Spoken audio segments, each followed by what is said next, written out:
Right, guys, so GHOTI, I think GHOTI has a huge amount of potential next format, so I'm going to quickly run through this list, then I'm going to show you a game I had against Branded where I think this deck just did bits and showcases its real strength. So, yeah, this deck is really, really good. I think that the new cards that come out in Phantom Nightmare do add another dimension to the deck. One of the big disadvantages of this deck before, I would say, was that it started off having a lot of bricks, a lot of good cards that were bricks, but then it's like you couldn't summon them easily. Then it got to summon them a bit easier, but then the problem is all the advantage you got in the opponent's turn. Now it gets advantage in its own turn as well, which is so great. So this deck is really, really good. I don't think it's like a tier 1 or anything. You're not going to be dominating the wanted decks, but I think it's good enough to be tier 2. You can take this to regional, you can take this to a big event, and your opponent won't know what this deck does, and then you can play a lot of decks. This deck also doesn't lose to Droll, which is nice. I think decks that don't lose to Droll going second are going to be amazing, and this is definitely one of them. So yeah, you play 3 Tuneful Princess and 3 Leaf Fish. These are your 1 card starters. What's your standard 1 card starter? You're going to normal summon Leaf Fish, or you normal summon Princess and summon Leaf Fish. You send Shift. Shift banishes itself via its own effect. Next turn, you make the Arionopos. Arionopos is going to special summon itself, banish a level 6 or lower fish from the deck, which is going to be Zep. Zep will banish, summon itself again, link off of Arionopos, and then you have a choice. You can either make White Aura Whale, nuke your opponent's monsters, or you can make Ascon if you want to destroy Spell and Trap instead, or if you just don't want to waste a White Aura Whale. And then as Chain Link 2, your Arionopos gets to search as well, so you could search another Tuneful Princess or Lifeless Leaf Fish to do it again next turn. So very efficient 1 card combo that destroys cards and gets you a starter for next turn. That's going to be your standard combo, which is why you max on the princesses and the leaf fish. The reason I don't play 1 for 1 is I don't really like that card in decks like this. You don't really want to be paying extra cards when you don't want to pay random extra cards in deck like this unless you absolutely have to. I have better cards that I'd rather neg 1 for than 1 for 1, so I don't think 1 for 1 is worth it, but I do think it's worth playing that. I also would say that most of the time I do try and start my combos with Tuneful Princess because she only loses to Ash. She doesn't lose to Imperm, she doesn't lose to Bell or anything, she doesn't lose to Droll, she just loses to Ash, whereas some of your other cards will lose to Imperm, like Paces. If your opponent knows how your deck works, you can normal summon Paces, and you just Imperm it, and now you've got a level 2 you've normal summoned. So yeah, 3-3. Play 1 Enoch, and this is only because of the chain. I was playing 3 chain before because chain is good in the grind. Then I realized I don't want to play 3 bricks, but I was like, how do I search the trap? Well, Enoch is the only card that searches the trap, so you just play 1-1. So instead of playing 3 bricks, now I'm playing 2. So this is just another copy of trap. It's just a way to search trap. Sometimes it will come up on your turn where it lets you essentially do a random like synchro 8 or synchro 10, but that's the main reason why you play it. You play it just because it does give you that advantage and it does let you search chain. Chain is also really good in the grind game. The ability to special summon a GHOTI is going to be great. This is going to sometimes retrieve tuners and stuff, but then also the fact that it can be reset very easily with Exceep, which you play 3 of, is another reason why I think you should play it. So Exceep, great card. This card synergizes very well with the field spell. The way the field spell works is that if you banish a card and then add Exceep, when Exceep gets added on resolution, you can special summon because a fish was just banished, which is great. And then also when this card itself is banished, it resets the chain. So very nice effect. Moving on, play 2 Zep. Oh, sorry, 2 Kith. The weird thing is this card is so good, but it's kind of cuttable. The main issue right now is there are no good level 4 fish synchros. That holds this card back so much. Fish Lamp is probably coming out, but even this is like a mediocre. It's good, but not amazing. But that's the main disadvantage with Kith. So this is definitely cuttable, guys. I'm saying it again. You can cut this. You don't have to play it. I'd say this and Enoch and Chain are all cuttable, but I do like those extra dimensions. People won't expect them. But yeah, what does this do? If your opponent, so it special summons itself for free, which is nice. Then if your opponent special summons a monster, you can target one of them and one of your level 6 or lower fishes, banish both, special that card, which is good because your level 6 or lower fishes are very strong. The level 6 ones are very strong, so good card. Then we play 3 Paces, 3 Shift. These cards are just your starters. A lot of the times you're not normal summoning these, you're going to be banishing them out with Snopios. So, but yeah, they are very good cards. Paces is a little bit worse because this just summons other cards from the hand, but Shift is like a card by itself. It banishes itself, so it starts its own effect to special next standby phase by itself. We play the 2 Sykes. I don't know if I'm saying the name wrong. This card is crazy. So when this is special, it searches any fish, which is really good. So this is another way to get into Ascon on your opponent's turn, because if you summon this, banish Zep, you add a fish to the hand, then you can banish a fish from the hand or grave. So you can add another card if you've already got another fish to banish. If you haven't, add Zep, banish Zep, Zep summons, blah. So yeah, very good card. And then also, when this card is banished, you can banish a fish from the hand, face up field or grave to resummon this. So this card is just so good, does a lot. Snowpios is good as well. Fish Dragon Ruler, banish 2 fishes from hand or grave. Keep in mind this hand or grave, if it was field as well, it'd be great. But this summons itself. Then when this is summoned, target a face up card on the field. It banishes when it leaves the field. This effect is so good next format, guys. Don't sleep on this effect. Where does it come up? Against Fire King, you can use this on Kirin so the Kirin doesn't go to the grave. You can use it on Ponix and Arvata so they don't go to the grave. Use it on Garunic so they don't get resources from that. This is going to be great. Use it on the XYZ so XYZ doesn't trigger its effect. Against the wanted decks, when they start with their their Black Witch effect, use it on Black Witch. Now they can't send Black Witch for cost anymore. You can use it on the Rescue Ace monsters so they don't have 2 monsters in the grave. This effect on the field is actually very good. Against Unchained, you can use it against the Link 2 so they don't have a Yama in grave. So this does come up very good effect. Or you can use it on your cards to help trigger them. Then if this card is banished, banish a fish from the grave, add it to the hand. This does come up a lot as well. You're just going to often have random irretrievable level 2 tuners in the grave. This lets you take advantage of them. You play the 1-Zep. This card is a little bit different. It's a little bit slower than the other fish, but the advantage of this card is that you can kind of trigger it and just do what you want. So this doesn't only do during the main phase, but it doesn't trigger itself. So as long as you can trigger this, for example, like if you summoned it as Sykes during the battle phase or something, for example, you'll be able to trigger Zep, which is nice. But yeah, pretty good card. Only works in the opponent's turn though.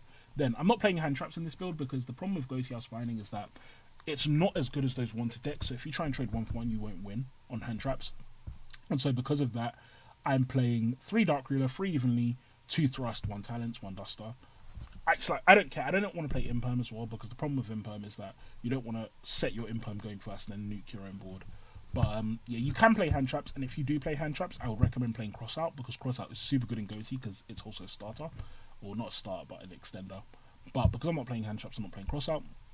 But yeah, I do think this is a really good lineup. Play the field as well. The field cell is absolutely crazy. This card is not good by itself, but after turn 1, when you have cards in your grave, other fish in your grave, or if you open with another fish, this card is crazy. So what does this do? Basically searches for a GHOTI by banishing a fish from the hand or grave.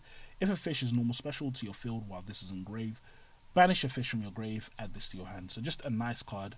Basically like gets you your starters and stuff. And then also when you control fish synchro, this can't be destroyed or banished by card effects. That effect is very relevant mainly because of Beyond. So what's going to happen a lot of the times is you're going to use Beyond's effect, nuke the whole board, this stays on board, which is great. So good card. And then yeah, now moving on to the extra deck. At first I was playing absolutely loads of like just fish. I was playing like 3 of a lot of the fish and stuff, but you don't need it. Lifeless Leaf Fish recycles all your fish monsters. So I just wanted some random other utility cards. So we play Dragite. Dragite's very good in this deck. I find very often I have a level 2 tuner and one of the level 6s on board. That situation is very common, and so I play random level 8 synchros to kind of take advantage of that. 2 Ariana Posts. This is very good. Level 6 synchro, you're going to go into this a lot. If there was easier level 4s to go into, you would make this more. But it's just hard sometimes to get those level 4s. But still a good card, so you can go into this a lot. Ascon, your main interruption, you play 2 of that. Baron, you can make Baron very easily in this deck, and the ability to retrieve cards from the grave is useful. It comes up a lot. The 1 Fish Lamp, I was playing 2, but you just don't need it. It's not that good. It's like, it's nice because of its level, and that's about it. The effect does have an effect to destroy a card on field if you control a fish synchro, so it does outskill drain, stuff like that. You play 2 Beyond, you could probably get away with 1. But I'm staying with 2. Play the 1 Herald because of Kith. Because obviously the ones that come back in standby phase are your Paces, Shift, and Kith. So it happens very often that you can make a level 4 synchro. Now you could play Cupid Pitch and stuff. These are good cards, but I'm just focusing more on the fish side, and because of that I'm playing Fish Lamp because that level 4 synchro situation will come up a lot. So yeah, you can cut Herald though. One nice thing about Herald though is sometimes you nuke the board with GHOTI of the Deep Beyond, and then you're going to, in the next standby phase, have Kith come back, and then have Shift or Paces come back. Your first action, you can make Herald, and now it's like your Deep Beyond has the ability to just punch your opponent. They can't do much about it. Play 1 Stardust Dragon. This is because of Fire King. This card is absolutely great against Fire King. Why? Because this card doesn't specify if it's your cards being destroyed, and it doesn't specify if you or your opponent's doing it, which is nice. So your Fire King opponent tries to do something, you just negate it with Stardust Dragon, then it comes back. This is a relevant effect next format, I think, and you can make this card, so I do like this. Cheng Ying, another absolutely crazy card, very good against Stardust Dragon, very good against Fire King, and just like this is going to be your secondary interruption a lot, against decks like Runic and things like that, this card will come up. Just the ability to keep punishing your opponent's graveyard on field, and they haven't got an easy way to out this card. Very, very good. We play one white Aura Whale. This is like your other option instead of Ascon to sometimes make, and then one Typhon and SP because they're good. Now, some cards that I took out and I'm not playing. Abyss Keeper. In this variant, I don't want to link. There's never a situation really when I want to link. I always would rather Synchro Summon. And if I do want to link, I probably am only ever going to be wanting to make SP or Typhon. So because of that, it just didn't come up enough. I don't think it's relevant enough. If you're playing Coelacanth, Coelacanth, I don't know how you say that monster. The big ass level 8 one that's like £30 for like some like 10-year-old ulti. If you're playing that, Abyss Keeper is good. But in my variant, I don't think it's that good. The Ice Jade card, Ice Jade, Guy Mirror, blah blah blah.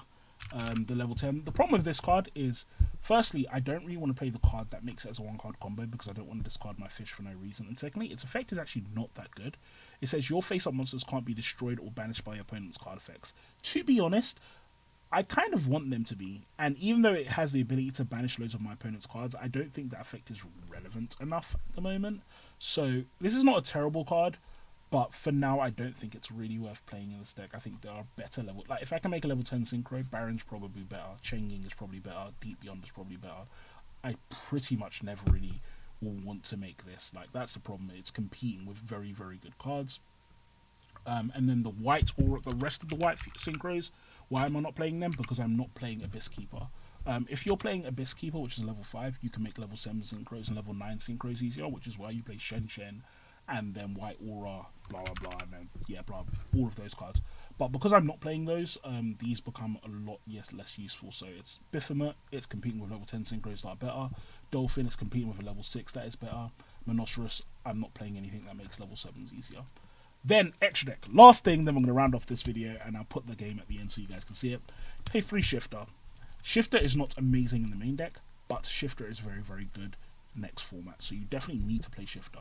And this siding of 9 is killer against all of the meta decks. Like, even though they do conflict a little bit, well, these two conflict a bit, it's still worth it. So, Shifter Droll, siding that in against Fire King is amazing. And then Nib is just also good as well, Imperm for the same reason. So, it's like, you're usually going to be siding these 3, or you're going to be siding these 2, Nib and Imperm. And then you just play 3 Cyclone for random Floodgate decks. There's nothing else I really feel like you need to target in your side deck, and also I need to wait for the format to be solved a bit. I don't think this deck needs that much help going first. You can play Judgments or something instead if you want, but I don't think it's that good. I don't think Floodgates or Traps or anything are good in this deck. It's a bit like Rescue because you're just, everything on your field is not safe because you're going to be nuking it all the time. But guys, that is GHOTI. I think this deck is very, very good next format. So I'm going to show you guys a game I played against Branded, and yeah, I'll let you guys see how I completely outgrind it. But yeah, thank you all for watching, and I'll talk to you soon. Peace.